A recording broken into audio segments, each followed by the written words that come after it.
તો રાજકોટના લોટકા ગામે ભઠ્ઠી ખાતામાં મજૂરનું મોત થયું છે। ખાનગી કંપનીમાં શોર્ટ સર્કિટના કારણે મજૂરનું મોત નીપજ્યું। આ સાથે કંપનીની બેદરકારીના કારણે મોત થયાનો પણ પરિવારજનો દ્વારા આરોપ લગાવવામાં આવ્યો છે।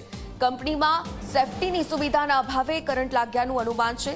રાજકોટ સિવિલ હોસ્પિટલ ખાતે મજૂરો એકઠા થયા। મૂળ બિહારના કૃષ્ણ પંડિતનું મોત નીપજ્યું છે। પરિવારજનોએ મૃતદેહ સ્વીકારવાનો પણ હાલ તો ઇનકાર કરી દીધો છે।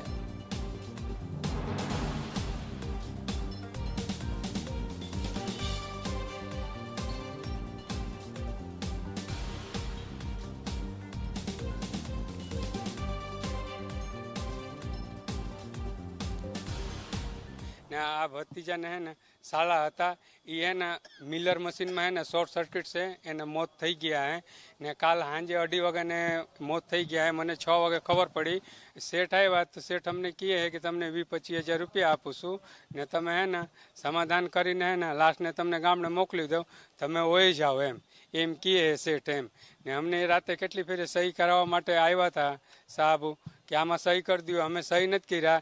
बाकी जे आ 2-3 जणा हारे काम करता था ई भाई एम कीधु कि આવી રીતે મોત થયું હોય તમે ડોક્ટરને કીધું તો ડોક્ટરે શું કીધું કે હા કોઈ વાત નહીં। પછી એને લાશને હે ને એ લોકો પોસ્ટમોર્ટમ કરીને એમને હજી લગી લાશ પીડા है। અત્યારે જોઈ લ્યો તમે ટાઈમ કેટલા વાગે છે।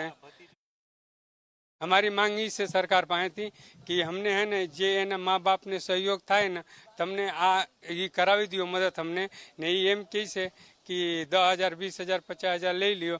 बताओ हमारी जान की कीमत है 50,000 20,000 ज छे।